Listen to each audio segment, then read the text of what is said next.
The morning sun cast long shadows across the dusty courthouse steps, where 12-year-old Samuel Thompson sat quietly, his small hands folded in his lap. His worn clothes hung loose on his thin frame, and his dark eyes held a sadness that seemed far too heavy for someone so young. Around him, people gathered in small groups, their voices mixing into a low hum of conversation that made his stomach twist with nervousness. Samuel had never imagined his life would lead to this moment. Just 6 months ago, he had been living with his grandmother in their small cabin on the outskirts of town. She was the only family he had ever known, the woman who taught him to read by candlelight and showed him how to tend their small vegetable garden. His parents had died when he was just a baby, victims of the fever that swept through their community one harsh winter. His grandmother, Martha Thompson, had raised him with nothing but love and determination. She worked as a seamstress, taking in mending and alterations from the townspeople to earn enough money to keep food on their table and a roof over their heads. Samuel remembered the sound of her sewing machine late into the night, the steady rhythm that had lulled him to sleep for as long as he could remember. When Martha fell ill last spring, Samuel tried his best to care for her. He brought her water and soup, read to her from the Bible she kept by her bedside, and held her hand when the pain became too much. But despite his efforts and the few visits from the town doctor, Martha Thompson passed away on a quiet Tuesday morning in May, leaving Samuel completely alone in the world.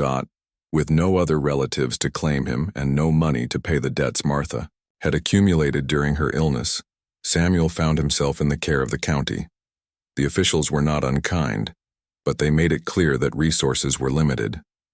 The orphanage in the next town over was already overcrowded, and Samuel was considered too old for most families looking to adopt. At 12, he was seen as more of a worker than a child in need of a home. The solution they proposed was common for the time, an auction where Samuel would be placed with whoever was willing to take him in exchange for his labor. It was not slavery, they assured him, but rather an arrangement where he would work for a family until he came of age. In return, he would receive food, shelter, and perhaps some basic education. The arrangement would be legal and binding, lasting until his 18th birthday. As Samuel sat on those courthouse steps, he watched the people who might soon determine his fate. There was Mr. Jameson, a farmer known for working his hired hands, from sunrise to sunset. Samuel had heard the older boys in town whisper about how difficult it was to work for him, how he barely fed his workers and expected them to sleep in the barn with the animals. Mrs. Crawford, who ran the boarding house, was also present. She had a reputation for being stern and demanding, expecting perfection from anyone who worked for her. Samuel had delivered vegetables to her kitchen before with his grandmother and remembered how she would inspect every potato and carrot, complaining loudly about any that did not meet her standards. Then there was the Blackwell family, who owned the largest ranch in the county. They had money and influence, but Samuel had heard stories about how they treated the children who worked for them. Long hours, little rest, and harsh punishments for any mistakes. The thought of ending up with any of these families made his heart race with fear. The auction was set to begin at 10 o'clock, and as the time drew near, more people arrived.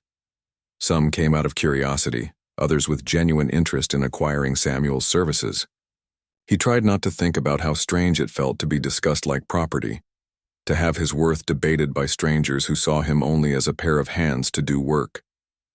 Samuel's mind drifted to happier times with his grandmother. He remembered Sunday afternoons when they would sit together on their small porch, and she would tell him stories about his parents.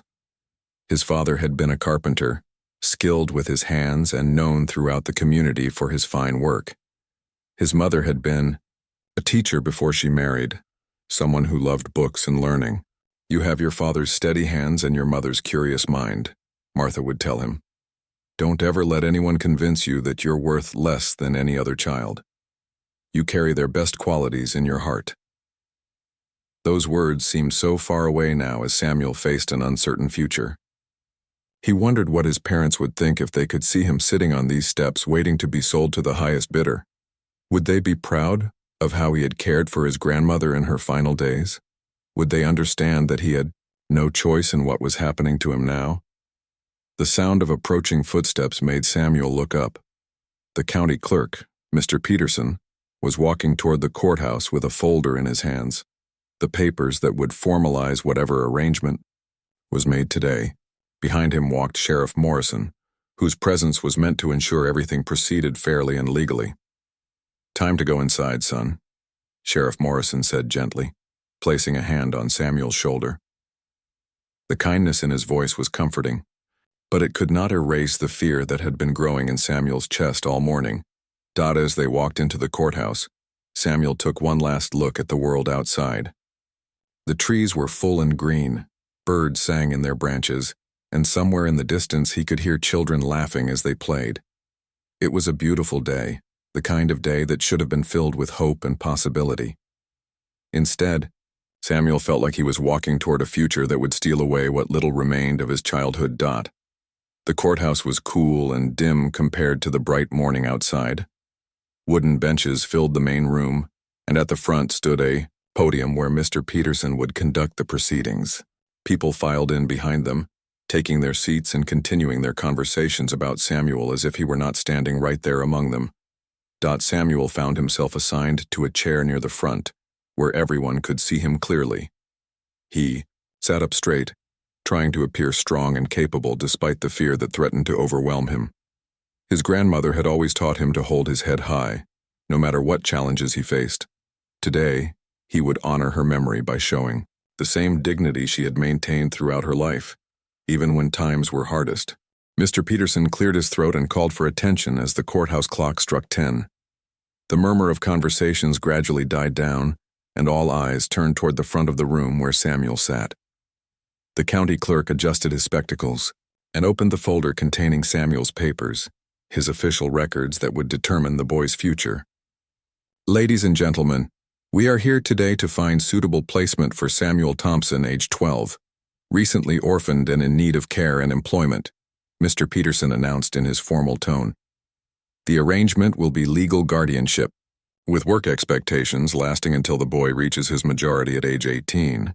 Any interested parties may submit their proposals." Samuel's hands gripped the sides of his chair as the reality of the situation settled over him once more. He was not just being discussed, he was being evaluated like livestock at a county fair. The people in the room studied him openly, some nodding approvingly at his apparent health and strength, others whispering among themselves about what kind of work he might be suited for. Mr. Jameson was the first to stand. His weathered face showed no emotion as he addressed the room. "I'll take the boy for farm work. He looks strong enough for field labor, and I can provide meals and a place to sleep in the barn. I'll give him Sundays off and make sure he learns the value of hard work." The offer was straightforward, but harsh. Samuel knew that working for Mr. Jameson would mean long days under the hot sun, probably with little rest and barely adequate food. The farmer was known for his strict ways and had never shown much kindness to the children who occasionally helped with seasonal work. Mrs. Crawford stood next, smoothing her dark dress as she spoke. "I operate a respectable boarding house and could use steady help with cleaning, serving meals, and maintaining the property. The boy would have a room in the cellar and regular meals. I would also ensure he receives some basic education in reading and arithmetic, which might prove valuable to his future." Her offer sounded more civilized than Mr. Jameson's, but Samuel had observed how Mrs. Crawford treated her employees. She was demanding and quick to criticize, expecting perfection in every task. He imagined spending his days scrubbing floors and washing dishes, always under her watchful and critical eye. Then Mr. Blackwell rose from his seat. He was a large man with an expensive suit and the confident manner of someone accustomed to getting what he wanted.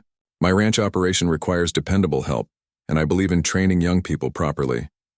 The boy would work with our livestock and learn valuable skills. He would be housed with our other workers and provided with meals and basic necessities." The Blackwell Ranch was the largest in the area, and working there might provide Samuel with useful experience. However, the stories he had heard about the treatment of workers there made him nervous. Long hours, strict rules, and harsh punishment for any perceived laziness or disobedience were common themes in those stories. As each potential guardian presented their case, Samuel felt increasingly helpless.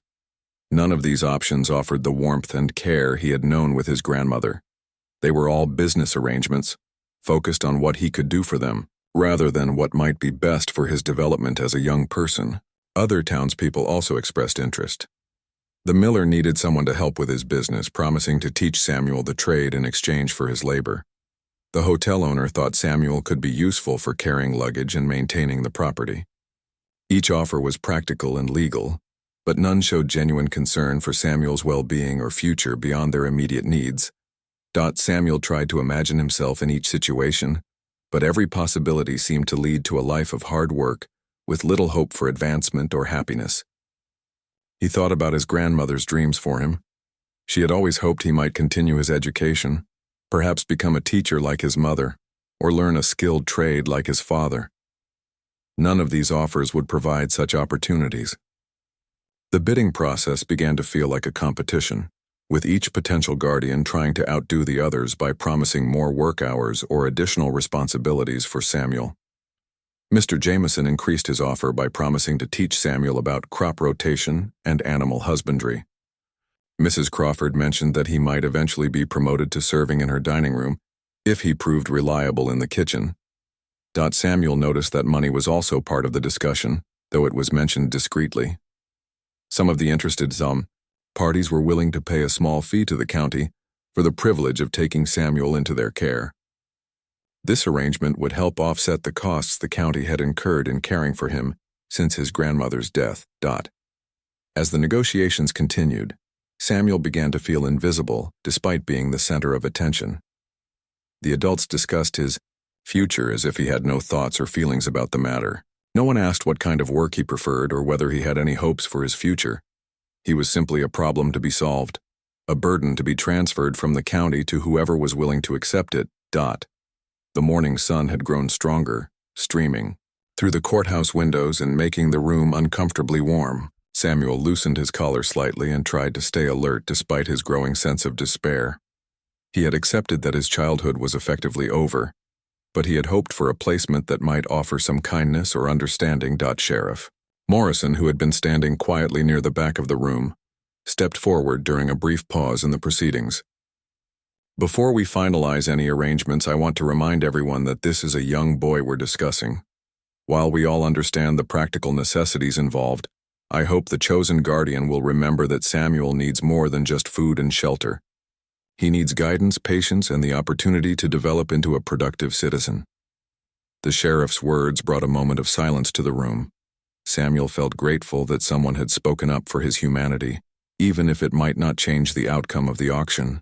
Sheriff Morrison had always been fair in his dealings with the townspeople, and his reminder that Samuel was more than just a worker was appreciated. Mr. Peterson consulted his papers again and seemed ready to move toward a final decision. The queue. Morning was advancing and other county business needed to be conducted. Samuel realized that within the next few minutes his fate would be determined. He would leave this courthouse with one of these people and begin a new life that bore no resemblance to the one he had known with his grandmother. Just as Mr. Peterson opened his mouth to announce the next phase of the proceedings, the courthouse door opened with a soft creak. Everyone turned to see who was entering at this late stage of the auction, and Samuel felt a flicker of curiosity despite his anxiety about the situation. Into the courthouse walked a woman Samuel had never seen before, though her presence immediately commanded attention from everyone in the room. She was elderly, probably in her 70s, with silver hair pinned neatly beneath a simple black hat. Her dress was modest but well-maintained, and she carried herself with the quiet dignity of someone who had faced many of life's challenges with grace. What struck Samuel most about the woman was her eyes. They were a warm brown color, and when she briefly glanced in his direction, he saw something he had not encountered from any of the other adults in the room: genuine kindness and concern. She did not look at him as if evaluating his capacity for work, but rather as if she saw him as a person deserving of care and respect. The woman walked slowly but steadily down the center aisle of the courthouse, her small black boots making soft sounds on the wooden floor. She carried a worn leather purse and what appeared to be a small bundle wrapped in brown paper. Her arrival had interrupted the proceedings, but she seemed unaware of or unconcerned about the attention she was drawing. Mr. Peterson looked up from his papers with some confusion. "Ma'am, we are in the middle of official county business. If you have other matters to discuss, perhaps you could return after we conclude this placement proceeding." The elderly woman continued walking until she reached the front of the room, then turned to face both Mr. Peterson and the assembled crowd. "I am here about this proceeding," she said in a voice that was soft but carried clearly throughout the room. "I understand you are seeking placement for young Samuel Thompson." A murmur went through the crowd. Several people exchanged glances, wondering who this woman was and why she had arrived so late to express interest in taking Samuel. Mr. Jameson looked annoyed at the interruption, while Mrs. Crawford appeared to be studying the newcomer with obvious curiosity. "And you are?" Mr. Peterson asked, his pen poised over his papers. "My name is Eleanor Whitfield," the woman replied. "I live about 10 miles north of town, and I heard about Samuel's situation through friends at church. I came to offer him a home." Samuel felt his heart skip slightly at her words. Unlike the others who had spoken about work arrangements and practical necessities, Mrs. Whitfield had used the word home. It was a small difference, but it suggested something warmer and more personal than what the other potential guardians had offered. Mr. Blackwell stood up, clearly irritated by this late arrival. "With all due respect, ma'am, we have been conducting serious business here for over an hour. Several of us have made substantial offers for the boy's care and employment. This is not a casual matter that can be decided on sentiment." Mrs. Whitfield turned toward Mr. Blackwell with a calm expression. "I understand the seriousness of the situation, sir. That is precisely why I am here. This child needs more than employment. He needs someone who will care about his well-being and future." Her words created another stir in the room. Some people nodded approvingly, while others seemed skeptical about her ability to provide for Samuel. She was clearly not wealthy, and her advanced age raised questions about how long she would be able to care for an active 12-year-old boy. Sheriff Morrison stepped forward with interest. "Mrs. Whitfield, I believe I know your late husband's family. Didn't he own the small farm north of Miller's Creek?" "Yes, Sheriff Morrison. My husband Henry passed away 3 years ago, and I have been managing our property alone since then. It is not a large farm, but it provides adequately for my needs. I have a good house, productive land, and no debts to burden the boy with." Mr. Peterson looked through his papers as if searching for some regulation about late arrivals to placement proceedings.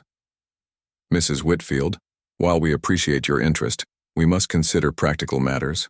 The boy needs structured employment and supervision. At your age, would you be able to provide the guidance and discipline a 12-year-old requires?" Mrs. Whitfield smiled slightly at the question. "Mr. Peterson, I raised 4 children of my own and helped raise several grandchildren. I may be 72 years old, but I am in good health and quite capable of caring for one boy. More importantly, I believe Samuel needs someone who sees his potential, not just his capacity for labor." Samuel found himself leaning forward in his chair, hanging on every word of this unexpected conversation. Mrs. Whitfield was the first person to speak his name with warmth, to suggest that his potential mattered more than his usefulness. He hardly dared to hope that she might actually be able to take him from this situation. Mrs. Crawford spoke up with obvious skepticism. "All of this sounds very nice, but what sort of education and training would you provide?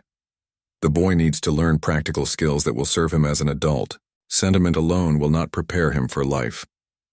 "I agree completely," Mrs. Whitfield replied. "Samuel would attend school in town during the school year. I would arrange transportation. During summers and after school, he would learn farming, animal care, and household management.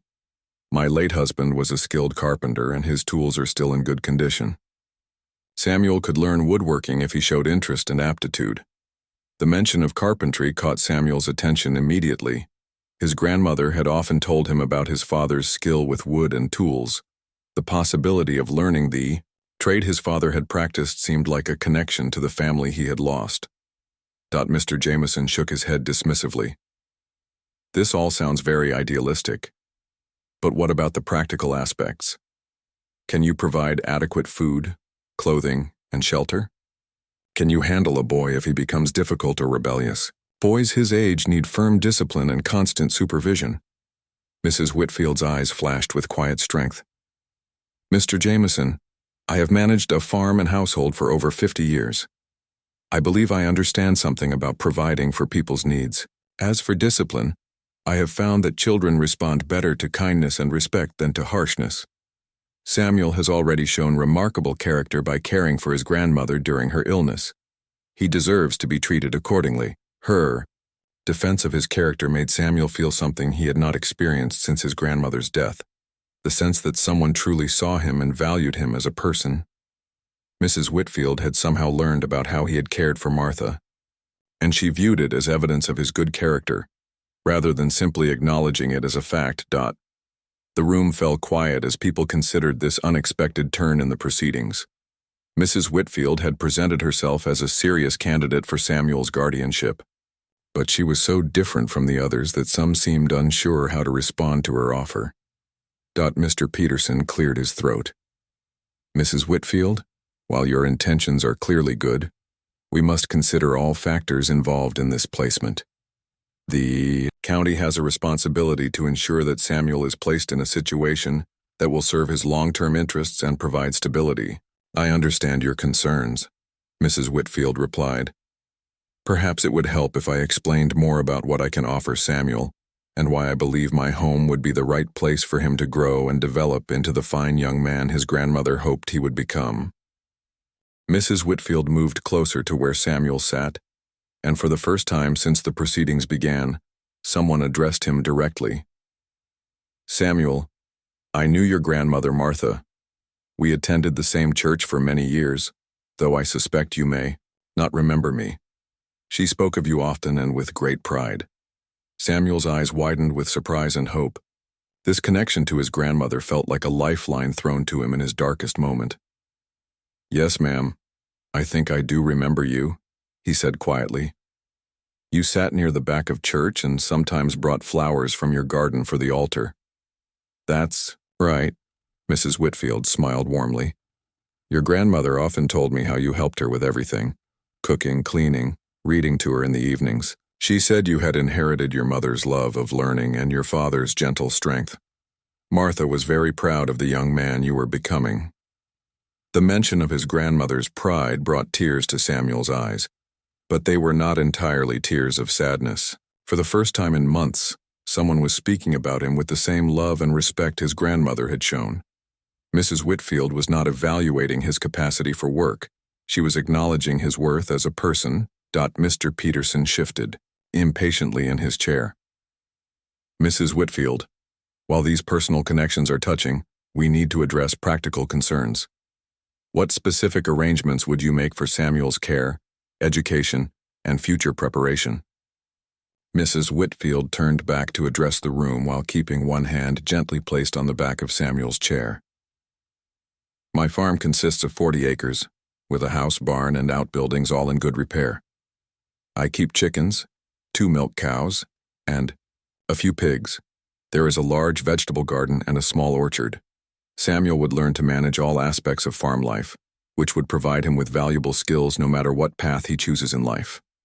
She paused to open the brown paper bundle she had been carrying, revealing what appeared to be official documents. I have prepared a detailed plan for Samuel's care and education. He would attend school in town from September through May. I have already spoken with Mrs. Henderson, who drives her children to school each day, and she is willing to include Samuel in her arrangements. Mrs. Crawford leaned forward with interest. And what about his responsibilities to you? Surely you expect some work in return for providing food and shelter. Of course Samuel would have responsibilities, Mrs. Whitfield replied. But they would be the responsibilities of a family member, not an employee. He would help with daily chores, learn to care for animals, and assist with seasonal farm work. However, his education would always come first, and he would have time for childhood activities and friendships. The word family resonated through the room. None of the other potential guardians had used such language. They had spoken of workers' help and labor arrangements, but Mrs. Whitfield was offering Samuel something entirely different, a place where he would belong rather than simply work. Mr. Blackwell stood again, his frustration evident. This is all very sentimental, but what happens when the boy becomes a burden? What if he gets sick or injured and cannot work? What if he proves difficult or disobedient? The rest of us have experience managing workers and dealing with problems. Mrs. Whitfield's response was immediate and firm. Mr. Blackwell, Samuel would not be a worker, he would be family. When family members face difficulties, we help them through those challenges. We do not dispose of them because they are temporarily unable to contribute. Her words seemed to surprise some people in the room. The concept of treating an orphaned child as genuine family, rather than as a convenient source of labor, was apparently uncommon enough to seem remarkable. Sheriff Morrison spoke up with obvious approval. Mrs. Whitfield, your approach is commendable, but we must also consider your age and physical capabilities. Caring for a 12-year-old boy requires considerable energy and stamina. Sheriff Morrison, I understand your concerns about my age, Mrs. Whitfield replied. However, I am in excellent health and I have been managing my farm independently since my husband's death. Additionally, I have family nearby who would provide support if needed. My daughter lives in the next county and visits regularly. My son-in-law is a doctor who could provide medical care for Samuel if necessary. She reached into her purse and withdrew another set of papers. I have letters here from my doctor confirming my good health, from my pastor vouching for my character, and from neighbors who can attest to my ability to manage my property and responsibilities. The thoroughness of Mrs. Whitfield's preparation impressed even her skeptics. She had clearly given serious thought to taking Samuel into her home, and had prepared for the concerns that others might raise about the arrangement. Mr. Peterson examined the documents she handed him, his expression showing growing interest in her proposal. These references are quite comprehensive, Mrs. Whitfield. You have certainly prepared thoroughly for this discussion. Samuel deserves nothing less than careful consideration, she replied. This decision will shape the rest of his life. I believe he deserves a chance to grow up in an environment that values him as a person, rather than simply utilizing him as a source of labor. Samuel felt overwhelming gratitude toward this woman who was fighting for his future with such determination and preparation. She had thought about his needs, his education, his emotional well-being, and his long-term development. No one else in the room had demonstrated such comprehensive concern for his welfare. Mrs. Crawford appeared to be reconsidering her earlier skepticism. Mrs. Whitfield, your intentions are clearly good, but raising a child requires more than good intentions. It requires resources, discipline, and the ability to prepare him for adult responsibilities. You are absolutely correct, Mrs. Whitfield agreed. That is why I am prepared to provide Samuel with a trust fund for his education and future needs. My husband left me comfortable and I have no other heirs who need my support. Samuel would have financial security as well as a loving home. This revelation caused a stir throughout the courthouse. Mrs. Whitfield was not only offering Samuel emotional care and practical education, she was also prepared to provide him with financial advantages that none of the other guardians could match. Mr. Jameson looked stunned by this development. His offer had been based purely on the value of Samuel's labor, with minimal investment in the boy's future. Mrs. Whitfield was proposing the opposite, significant investment in Samuel's development, with no expectation of profit from his work. Furthermore, Mrs. Whitfield continued, I am prepared to make a substantial contribution to the county fund for orphaned children. I believe that helping Samuel is important, but I also recognize that other children may face similar situations in the future. Her offer to contribute to the county fund demonstrated both her financial ability and her genuine concern for child welfare beyond her personal interest in Samuel. It was a gesture that clearly impressed Mr. Peterson and the other county officials present. Samuel could hardly believe what he was hearing. This remarkable woman was not only offering him a home and family, but she was also prepared to invest in his education and future in ways that would honor his grandmother's dreams for him. The courthouse fell silent as Mr. Peterson reviewed all of Mrs. Whitfield's documents and considered the unprecedented situation before him. Never in his years of handling county placements had he encountered someone so thoroughly prepared and genuinely committed to a child's welfare. The other potential guardians shifted uncomfortably in their seats, realizing that their practical but impersonal offers paled in comparison to what Mrs. Whitfield was proposing. Sheriff Morrison stepped forward to address the room. Given the comprehensive nature of Mrs. Whitfield's proposal and her clear preparation for this responsibility, I believe we should give serious consideration to her offer. The county's primary concern should be Samuel's best interests, not simply finding him a place to work. Mr. Blackwell made one final attempt to press his case. All of this sounds very generous, but the boy needs to learn discipline and hard work. Farm life with an elderly woman may not provide him with the structure and toughness he will need as a man. Mrs. Whitfield turned to face Mr. Blackwell directly, her voice remaining calm but carrying unmistakable strength. Sir, I believe you underestimate both Samuel and myself. This young man has already demonstrated remarkable character and responsibility by caring for his grandmother during her final illness. He does not need harshness to teach him about hard work. He already understands it. What he needs now is the opportunity to heal from his losses and grow into the person his grandmother knew he could become. Samuel felt a warmth spread through his chest at her defense of him. For months he had carried the weight of his grandmother's death and his uncertain future alone.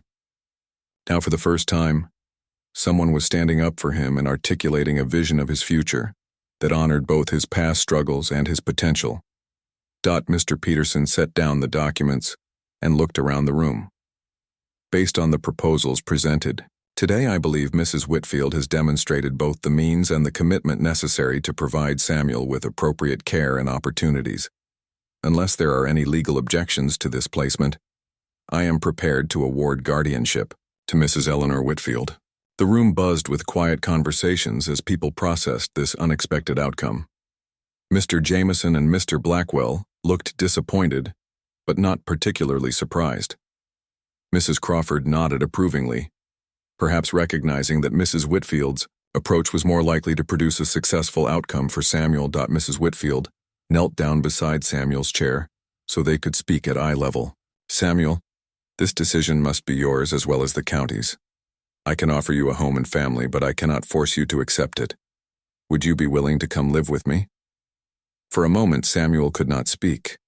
The kindness in her eyes, the respect she showed by asking his opinion, and the hope she offered for his future overwhelmed him with emotions he had been holding back for months. When he finally found his voice, it was barely above a whisper. Yes, ma'am. I would be honored to come home with you. Mrs. Whitfield smiled and gently squeezed his hand. Then we shall be family, Samuel. I promise you that I will do my best to provide you with the love and opportunities your grandmother would have wanted for you. The legal formalities took another hour to complete, but Samuel barely noticed the paperwork and official signatures. His attention was focused on Mrs. Whitfield, who sat beside him answering questions and completing documents with patient thoroughness. She occasionally asked his opinion about arrangements for his belongings and the timing of his move to her farm. When the proceedings finally concluded, Mrs. Whitfield stood and addressed the room one final time. I want to thank everyone for their interest in Samuel's welfare. I know that all of you had good intentions in offering him placement. I hope you will continue to care about the other children in our community who may need similar assistance. Her gracious words seemed to ease any lingering tension in the room. Even Mr. Jameson and Mr. Blackwell nodded respectfully as she prepared to leave with Samuel. Sheriff Morrison approached them as they gathered Samuel's few possessions. Mrs. Whitfield, I think you have made an excellent decision, and more importantly, I believe Samuel could not have found a better guardian. I will check on you both from time to time if that would be acceptable. Of course, Sheriff Morrison. Samuel and I would welcome your visits. It will be good for him to maintain connections with friends from town. As they walked toward the courthouse door, Samuel felt as if he were stepping from one life into another. The morning had begun with fear and uncertainty about his future, but it was ending with hope and the promise of belonging to a family again. Mrs. Whitfield's wagon waited outside, hitched to a patient brown horse who stood quietly in the courthouse shade. The wagon was simple but well-maintained, with a comfortable seat and space in the back for Samuel's few belongings. Mrs. Whitfield helped him load his small bundle of clothes and the few personal items he had kept from his grandmother's house.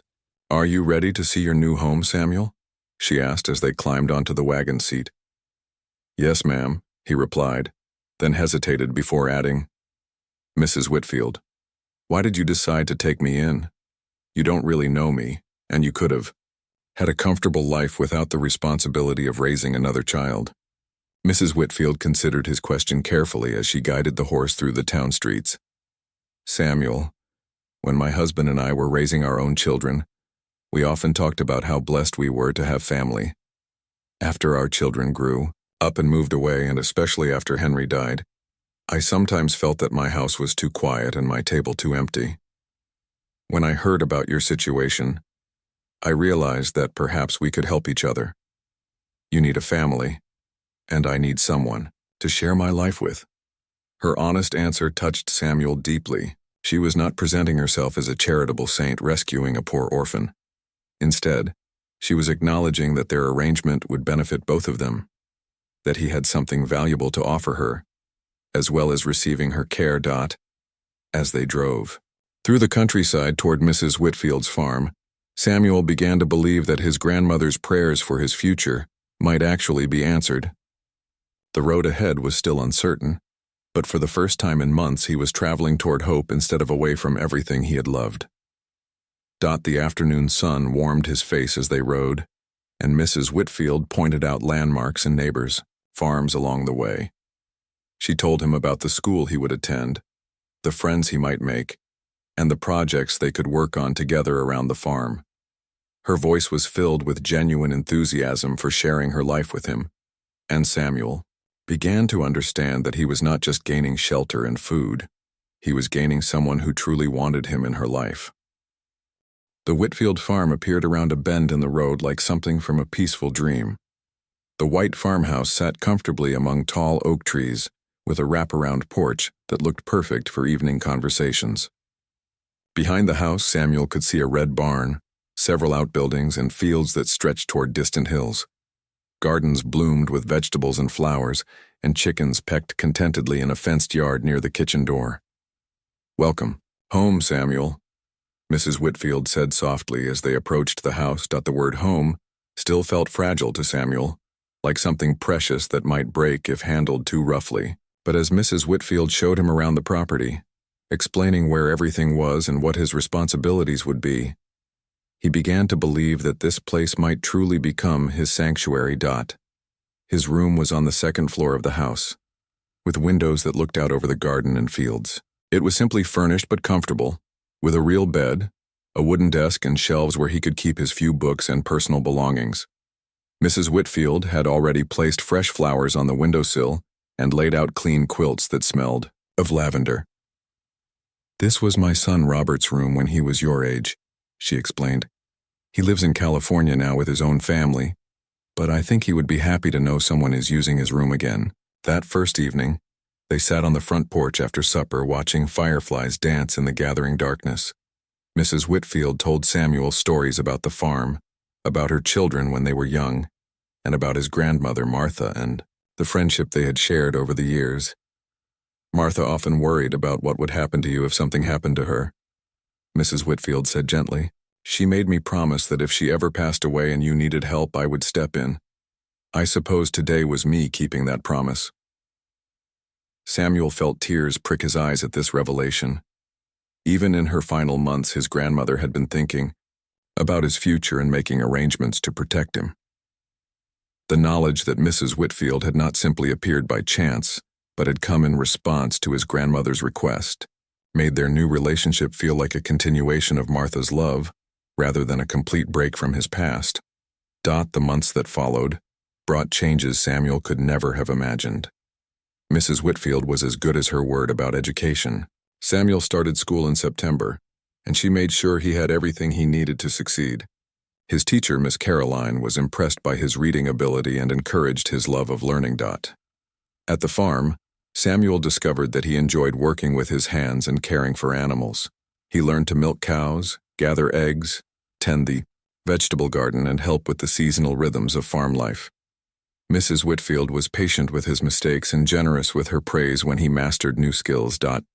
Most importantly, she kept her promise about the carpentry tools. In the evenings and on weekends, Samuel spent hours in the workshop that had belonged to Mrs. Whitfield's husband. Under her guidance and with help from Mr. Henderson, a neighbor who had been Henry's friend, Samuel began to learn woodworking.